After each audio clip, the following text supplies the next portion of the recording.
বন্ধুরা, দাসকরণ studio YouTube চ্যানেলের পক্ষ থেকে আপনাদের সবাইকে স্বাগত জানাই। যাদের যুব সাথীর প্রকল্পর টাকা ঢুকে গেছে ঠিক আছে, যাদের ঢুকেনি অফলাইনে জমা করেছেন তারা স্ট্যাটাস কিভাবে চেক করবেন ফুল প্রসেস আপনাদেরকে দেখাবো। আপনারা ভিডিওটি দেখতে থাকুন। আমি মোবাইল স্ক্রিনে চলে যাব, গিয়ে আমি দেখাচ্ছি, আপনারা দেখতে থাকুন। তো আপনারা ক্রোম ব্রাউজারে চলে যাবেন, এখানে গিয়ে লিখবেন IFMS পোর্টাল দিয়ে লগ ইন করবেন। ডেস্কটপ থাকলে ডেস্কটপ মোডটা করে নেবেন, আমি ডেস্কটপ মোড করে নিচ্ছি। মোবাইলে করলে আপনি ডেস্কটপ মোড করে দেবেন, আর ডেস্কটপ থাকলে ডেস্কটপে করে নেবেন বা ল্যাপটপে। এর প্রথম অপশানটাতে ক্লিক করব, এইরকম একটা পপ আপ খুলবে, একটু আমি জুম করে নিচ্ছি। এখানে দেখতে পাচ্ছেন know your payment status, know your পেমেন্টে আপনি ক্লিক করব।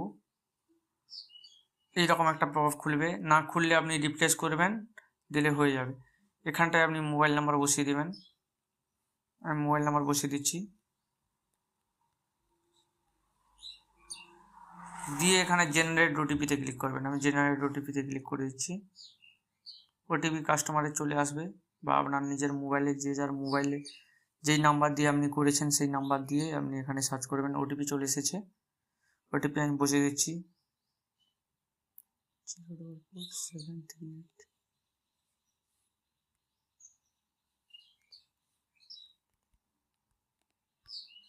দিয়ে সাবমিটে ক্লিক করব। দেখতে পাচ্ছেন নো রেকর্ড ফাউন্ড দেখাচ্ছে। যারা অনলাইনে আবেদন করেননি বা অফলাইনে আবেদন করেছেন তাদের এখনও হয়তো অ্যাপ্রুভ হয়নি বা এখনও অনলাইন ফিল আপ হয়নি, বা অনলাইনেও যারা করেছেন অনেকজনের নো রেকর্ড ফাউন্ড দেখাচ্ছে, তাদের এখনও অ্যাপ্রুভ হয়নি। অ্যাপ্রুভ হয়ে গেলে এখানে অটোমেটিক আপনার ব্যাঙ্ক অ্যাকাউন্ট চলে আসবে, সব কিছু দেখতে পারবেন স্ট্যাটাস।